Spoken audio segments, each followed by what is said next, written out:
On aborde justement les derniers développements à Gaza avec notre invité du 19h.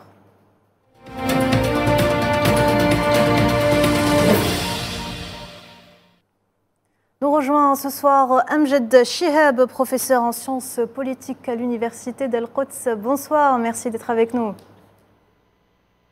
Bonsoir, merci de votre invitation. Avec plaisir. Amjad Chihab, première question. Quel point de situation faites-vous ce soir après les tueries, les récentes tueries commises par les forces sionistes sur Gaza? On l'a vu les dernières 24 heures, le massacre de Beit Lahia qui a fait plus de 50 martyrs. On a également vu le massacre du camp de réfugiés d'Al-Shata et également le camp de réfugiés de Nusayrat. Quelle est votre analyse de ces massacres, de ces récents massacres? Oui, le peuple résiste. Les Palestiniens du nord de bande de Gaza refusent de partir. Ils résistent d'une façon mythique, malgré la politique d'affamer le peuple palestinien au nord.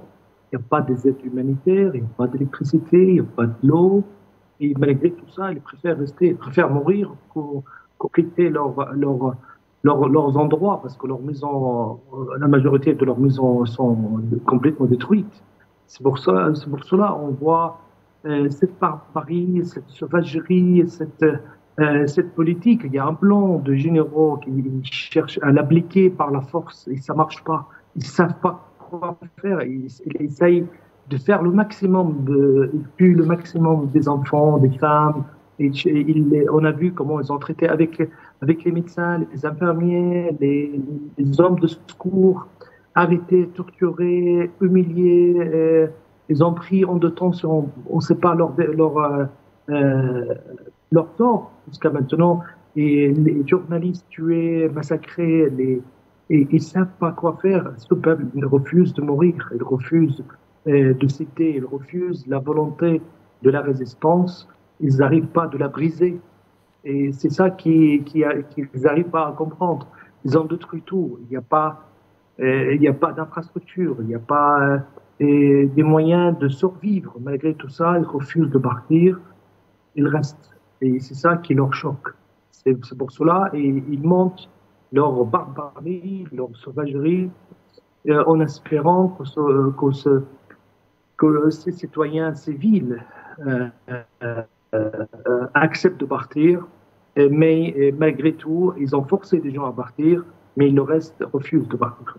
Ce qui est accablant, Amjad Chihab, c'est de voir que ceux qui ont survécu au bombardement doivent à présent survivre à la famine, vous l'avez dit tout à l'heure, à la soif et aux maladies. Quel avenir, pensez-vous, y a-t-il pour ces Palestiniens? Ils comptent sur Dieu. Et il leur dit clairement, soit vous allez mourir de bombardement, soit vous allez mourir de faim, soit vous allez mourir de maladie, et c'est votre sort. Et la meilleure chose que vous partez, ils comptent sur Dieu, ils comptent sur l'aide de Dieu. Ils sont confiants que le Dieu, après l'abandonnement du monde arabe et surtout la communauté internationale, et malgré tout ça, ils n'ont pas d'autre alternative. Ils savent s'ils partent, ils ne vont pas revenir. C'est la deuxième Nakba et ils refusent que ça sera la deuxième Nakba. Ils ont vécu la première Nakba en 1948, leurs parents, ils n'ont jamais revenu. Donc ils savent qu'à cet endroit, s'ils partent, ils ne reviendront jamais.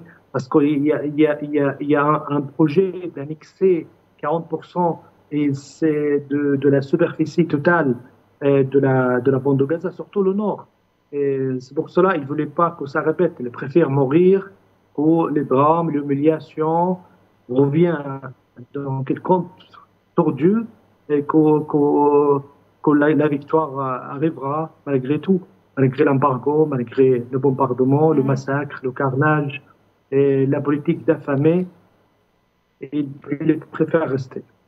Amjad Chihab, comme si les dizaines de milliers de Palestiniens tombés en martyrs ne suffisaient pas, le génocidaire Benjamin Netanyahou a commencé à enclencher une nouvelle phase de son offensive sur le nord de Gaza qu'il a assiégé. Le nord de Gaza est totalement sous blocus, et ça au vu et au su de la communauté internationale qui ne fait rien. Tout à fait, il fait pas grand-chose, mais la résistance à l'intérieur, surtout la résistance à bande de Gaza, et aussi au sud Liban, donne beaucoup de résultats. Et le seuil de conditions que Netanyahu croit que ça peut marcher, je pense qu'il commence à baisser le seuil parce qu'il pense qu'il ne peut pas gagner. Peut-être il a gagné au niveau tactique, il a gagné beaucoup de batailles jusqu'à maintenant. Ils ont réussi à assassiner des leaders palestiniens, que ce soit à l'intérieur, sur la bande de Gaza, ou à l'extérieur, au Liban, ou à Téhéran. Aussi, il a détruit la quasi-totalité de la bande de Gaza, mais il n'a pas réussi à avoir une victoire stratégique. Et la résistance est toujours là.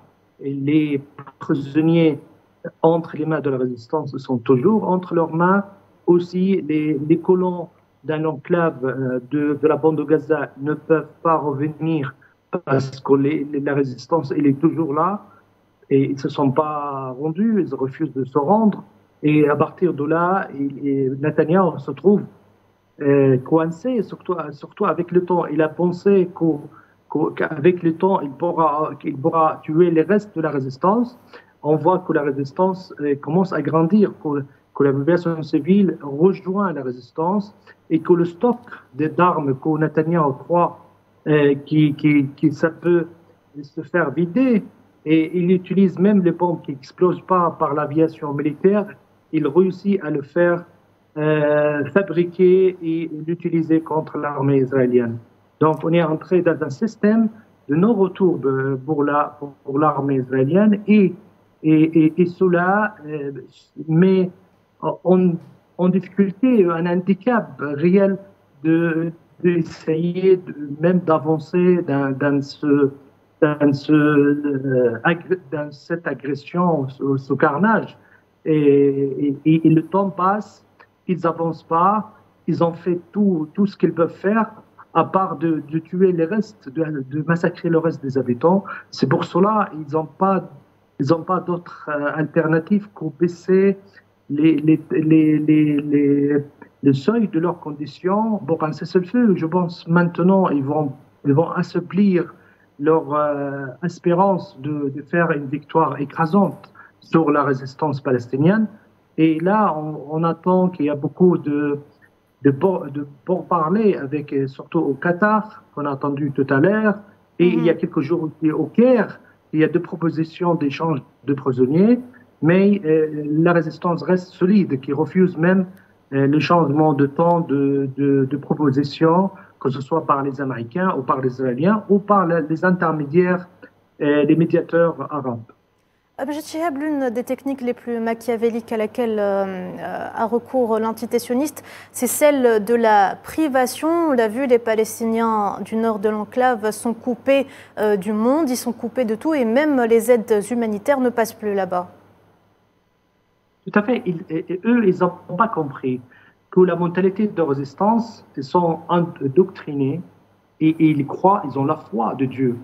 Et eux, ils croient qu'ils ont une bataille parce qu'ils ont une mentalité l'ishkénaze juifs qui sont venus comme immigrés en Europe, surtout l'Europe Est. Ils ont une mentalité européenne, une mentalité coloniale européenne.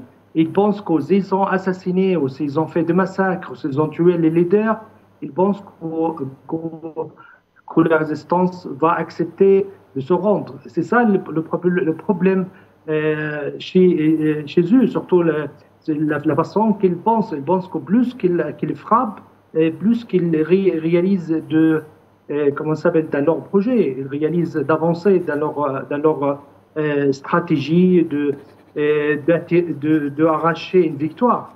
Mais malgré tout ça, ils n'arrivent pas à comprendre comment ces villes résistent. Ils ont même pas refuser ou demander à la résistance de s'arrêter et d'accepter les conditions de l'occupation. C'est ça les véritables blocs maintenant, et surtout que la résistance continue même à l'intérieur et au nord. Et même le Hezbollah, malgré tout ce qui est des frappes qu'il a reçues jusqu'à maintenant, et il a réussi à récupérer sa capacité, sa force, et il commence à s'imposer, il change d'une stratégie de défense à une stratégie d'attaque. Et là, ça choque, malgré la supériorité militaire et aussi la capacité de feu, de frappe de feu, surtout les bombes utilisées. C'est les bombes les plus sophistiquées dans le monde, qui ont une capacité d'explosion, de destruction, malgré tout ça.